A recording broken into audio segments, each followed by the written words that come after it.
कल शाम को इसी वक्त हमारे रफाल फाइटर जेट्स राजस्थान के बॉर्डर के आसपास उड़ान भर रहे होंगे। पाकिस्तानी फौज इस वक्त रफाल की गर्जना को सुन रही होगी।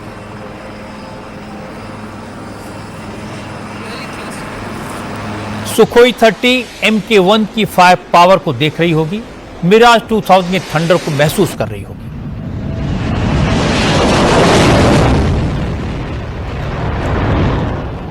आज एयरफोर्स ने बताया कि कल दोपहर 3:30 बजे से एयरफोर्स के जंगी विमान पाकिस्तान से लगने वाली सीमा के करीब वॉर एक्सरसाइज करेंगे।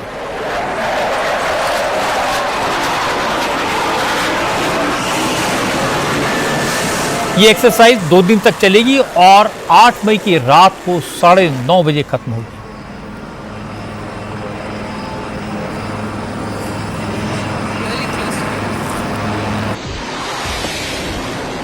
इसमें रफाल के अलावा सुखोई 30 MK1 और मिराज 2000 जैसे फाइटर प्लेट जेट्स हिस्सा लेंगे।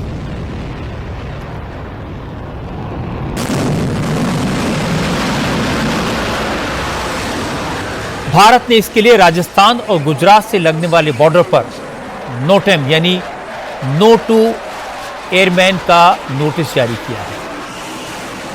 इसका मतलब है भारत की एयर एक्सरसाइज के दौरान इस इलाके से कोई सिविलियन एयरक्राफ्ट नहीं गुजरेगा।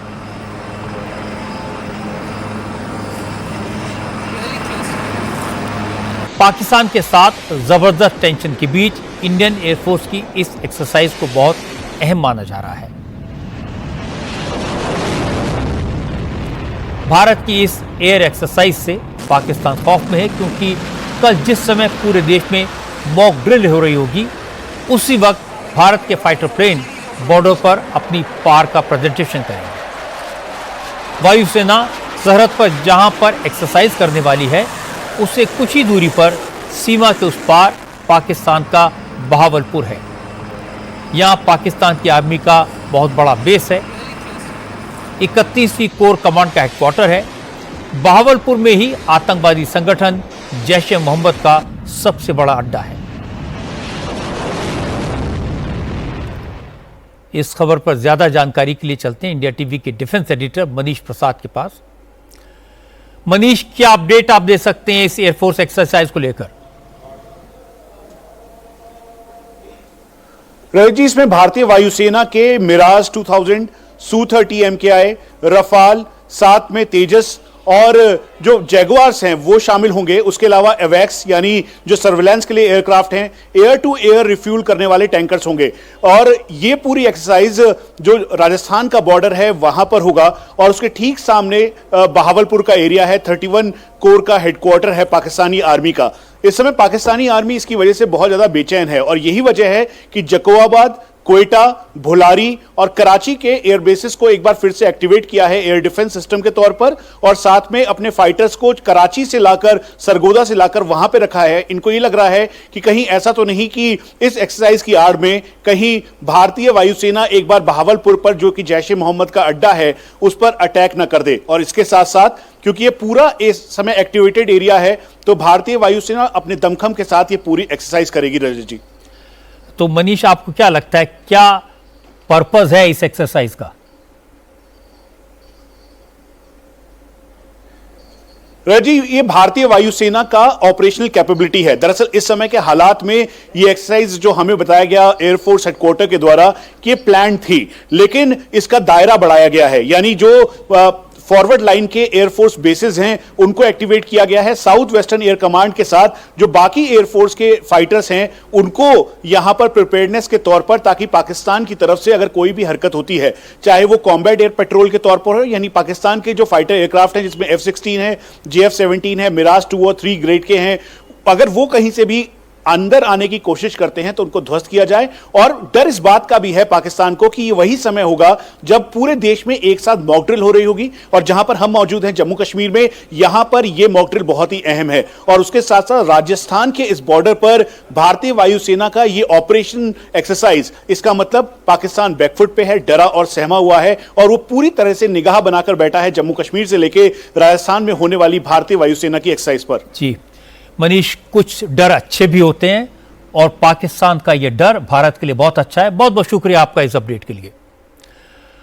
हमारी एयरफोर्स वॉर एक्सरसाइज करेगी, लेकिन यह बताना भी ज़रूरी है कि पाकिस्तान का एक एक एयरबेस, एक एक आर्मी और नेवल बेस हमारी जानकारी में है, हमारी फौज के पास है, हमारे ऑफिसर्स के फिंगर टिप्स पर है। पाकिस्तान के सारी फौजी इदारे हमारे बड़े अफसरों के सामने बिल्कुल क्लियर हैं। आज इंडिया टीवी के स्टूडियो में बहुत से रिटायर्ड फौजी अफसर आए थे। मेरे सहयोगी सौरभ शर्मा के साथ बातचीत में एयर कमांडर एएस बहल ने समझाया कि पाकिस्तान ने कौन सा फाइटर प्लेन कहां तैनात किया हुआ है, कहां कितना गोला बारूद है। इसे सुनकर आप समझ जाएंगे कि हमारी एयरफोर्स की एक्सरसाइज से पाकिस्तान के दिल की धड़कन क्यों बढ़ गई। पाकिस्तान एयरफोर्स के पास 21 बेसेस हैं, जिसमें से 14 मेजर एयर बेसेस हैं।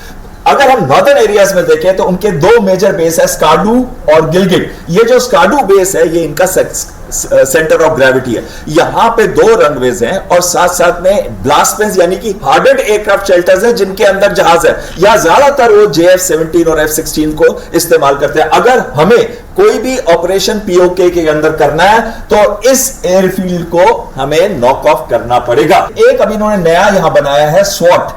स्वॉट का मतलब है ये खैबर पख्तूनवा में है, और ये वाला जो बेस है स्वॉट जो खैबर पख्तूनवा में, इसका रनवे एक्सटेंड करके यहां पे भी हार्डन्ड एयरक्राफ्ट शेल्टर्स बना के इन्होंने यहां पे फाइटर एयरक्राफ्ट डिप्लॉय किए। मैं इस बेस को भी इसलिए खत्म करवाना चाहूंगा अगर कभी युद्ध हुआ, हम ये नहीं कह रहे युद्ध होगा, लेकिन कभी युद्ध हुआ, क्योंकि पश्तूनियों को वो यहां तंग करते हैं, यहां से मारते हैं वो पश्तूनियों को। तो इन बेसिस को तो छोड़ना नहीं चाहिए। लेकिन हमारा दूसरा सेंटर ऑफ ग्रेविटी यहां है, लाहौर, जहां पे लश्कर तैयबा के सारे मेजर लीडर्स, चाहे वो हफीज सईद है, चाहे वो ताला सईद है या फिर कसूरी है, वो यहां छुपे हुए हैं। तो ये एक मेजर एरिया, और इसके आसपास जो है मुरीद हो गया, चंदेर हो गया, रिसाला वाला हो गया, विहारी हो गया, ये एयर बेसेस इनके फॉरवर्ड है। उन्होंने पूरे रेडार्स ऐसे डिप्लॉय कर दिए हैं इस समय फॉरवर्ड बेसेस के अंदर। और उनका जो मेजर बेस है वो सरगोदा, जहां पे इनकी मेजर मिसाइल्स और दूसरे वेपन सिस्टम और जहाज होते हैं। इस बेस को भी खत्म करना पड़ेगा। और जो मेजर यहां पे है वो है मुल्तान और रफीकी।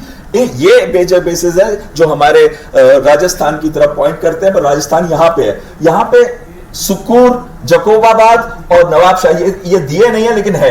2 मेजर चीजें हैं, जो है कराची के अंदर 2 बेस है इनके, जिसमें से मसरूर जो है मेन है, जहां पे JF-17 को रखते हैं। वो क्यों रखते हैं? क्योंकि JF-17 यहां पे है, F-16 पासली में। अगर आपको याद होगा, बात चल रही थी कि F-16 को शिफ्ट किया था इन्होंने, सरगोदा से निकाल के यहां डाला था। क्यों डाला था? क्योंकि S-400 की रेंज से बाहर हो। इनका जो मेजर जहाज है एक्चुअली 3 है, JF-17 है और दूसरा है F-16 और तीसरा इनका J-10C है। बाकी जहाज है लेकिन उतने इफेक्टिव नहीं है क्योंकि बहुत पुराने हैं। तो JF-17 इनके पास 7 स्क्वाड्स हैं, F-16 इनके पास 4 है, लेकिन F-16 में C&D वर्जन जो 22 है वो ही इंपॉर्टेंट है। बाकी तो पुराने जहाज है, 30 साल के करीब उनकी उम्र हो चुकी है। तो वो उन्होंने जो मॉडर्न जहाज है उन्होंने यहां पे भेज दिया पासली में, ताकि वो कराची जो उनका कमर्शियल हब है, सारा ट्रेड यहां से जाता है। अब एक बात तो साफ है, भारतीय सेना को पाकिस्तान के एक एक एयरबेस के चप्पे चप्पे की जानकारी है। भारतीय सेनाओं को प्रधानमंत्री मोदी की तरफ से खुली छूट दी गई है। पूरे देश को अपनी सेना पर भरोसा है। हमारी फौज दुनिया की सबसे प्रोफेशनल आर्मी है। हमारी फोर्सेस का रिकॉर्ड जबरदस्त है। यही फौज 1965 में लाहौर तक पहुंच गई थी। इसी फौज के सामने 1971 में 90,000 से ज्यादा पाकिस्तानी फौजियों ने सरेंडर किया था। कारगिल में हमारे बहादुर जवानों ने पाकिस्तान को मारकर भगाया था। जाहिर है पाकिस्तान इसमें से कुछ भी भूला नहीं है, इसलिए ऊपर से पाकिस्तान के हुक्मरान चाहे जितनी बड़ी बड़ी बातें करें, अंदर से तो वो घबराए हुए हैं। ना ही पाकिस्तान की माली हालत ऐसी है कि वो ज्यादा लंबी जंग लड़ सके। इसीलिए पाकिस्तान के लीडर दुनिया के अलग अलग देशों को अप्रोच कर रहे हैं। कोई मध्यस्थता करे, कोई मीडिएशन करे, कोई भारत को रोके। लेकिन मैं आपको दावे से कह सकता हूं कि दुनिया में कोई अब न तो पाकिस्तान का साथ देगा न भारत को रोकने की कोशिश करेगा। और अगर किसी ने कोशिश की तो भी भारत अब रुकने वाला नहीं है।